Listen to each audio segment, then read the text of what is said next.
Hello, welcome to Financial Insider Weekly. I'm your host, Michael Gray, CPA.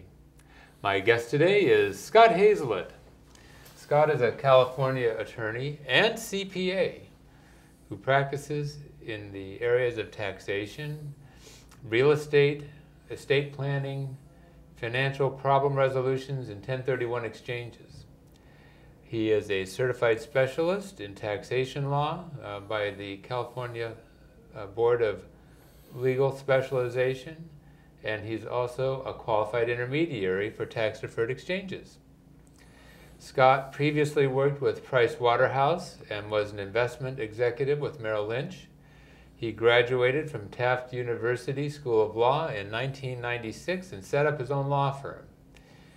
He is the incoming president for the East Bay chapter of the California Society of CPAs. By the time you see this, he will be the president.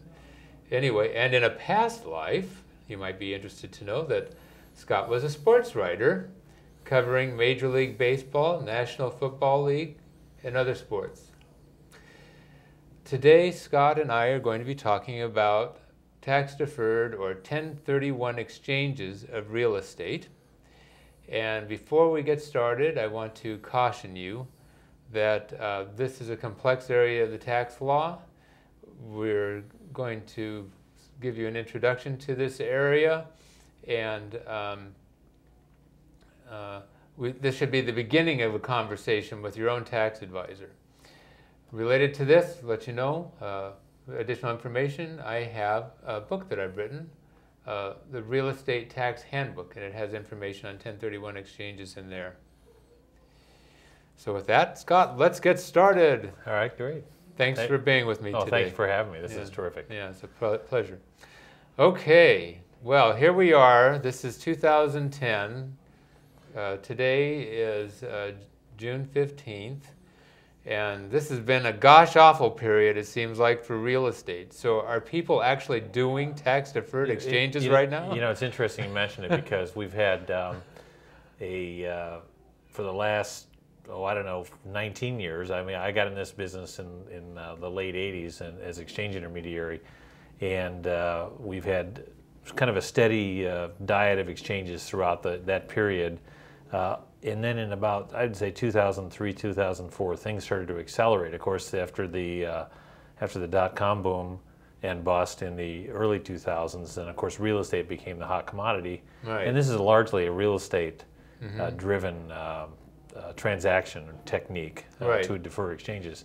So as property values grew and taxpayers' zeal for avoiding taxes is always there, of course. Yes. Then you're going to end up wanting to, buy and sell property but not pay the tax, and that's what this transaction is all about. That's what the code section is all about. Right. So we had tons and tons of exchanges. Now, somebody asked me the question, how's the exchange business? I'm acting as a qualified intermediary and advisor to a lot of investors, real estate agents, other tax professionals, et cetera. I teach the class, as you know, for the Cal CPA Education Foundation on exchanges. Everybody says, well, how many exchanges are you doing these days? And the answer is not too many, but some.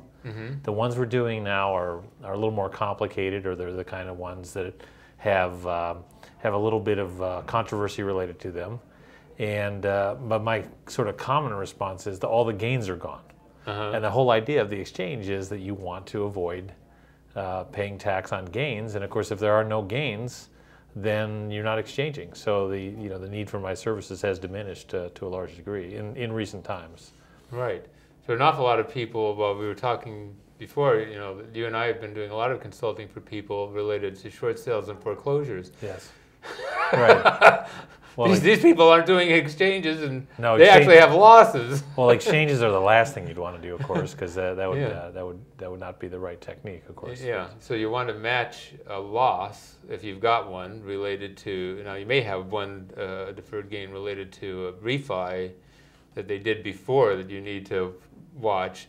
But anyway, when you're in that sort of a pickle, it's pretty hard to plan around avoiding it. Correct.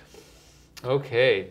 Well, and as we said, though, also that there are some people that may have had property for many, many, many years. So my parents bought their home back in 1958 for, I think, roughly about $30,000 Right. in Saratoga, and now that's $1 million property. Right, right. Of course, you can't do it with a residence anyways, we'll talk about, but nonetheless, if you've got commercial properties or rental properties that you've had for many years like that, then you may actually Well, two things actually happen. One is, of course, properties may have been purchased long ago when values were lower than the current relatively low values. So there's some gain built in there still. Yes. They might have started at 30,000, gone to $1 million, and now they're at 800. So they've still got a tremendous amount of gain in some properties.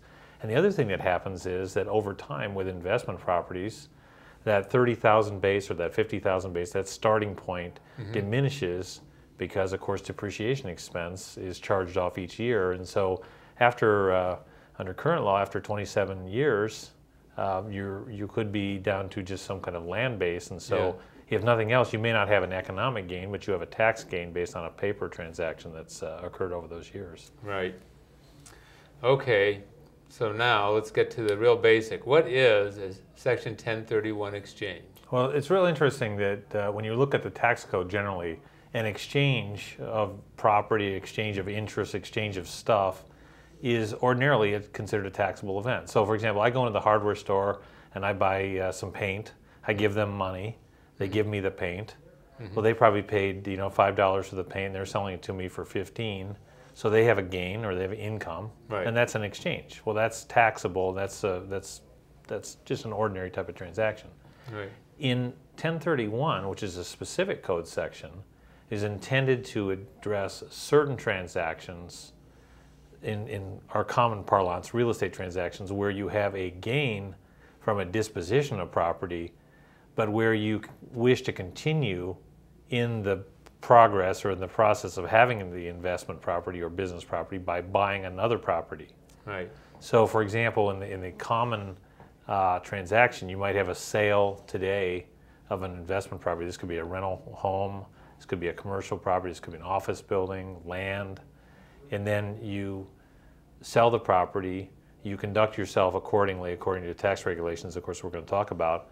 And then you go out and buy replacement property, perhaps even at a different date, within 180 days generally, and you can avoid the tax on the gain from the sale of the first property and, in a sense, roll over the gain into the next property. So that is an exchange in the tax sense. It's not really an exchange. It's really a sale and a purchase, but we call it an exchange because that's the genesis from the code. Right. So we used to talk about basically that 1031s would be structured as simultaneous transactions. Right. The exchange would happen at the same time. And then there was a decision called the Starker decision, Right. Where basically what happened, I think it was Boise Cascade, wasn't it? They Yeah, held... it was Crown's all about, correct. Crown's, well, no, it was one of those big companies like correct. that. So Crown's all back. They held the cash that they were to pay for this property for many years to get the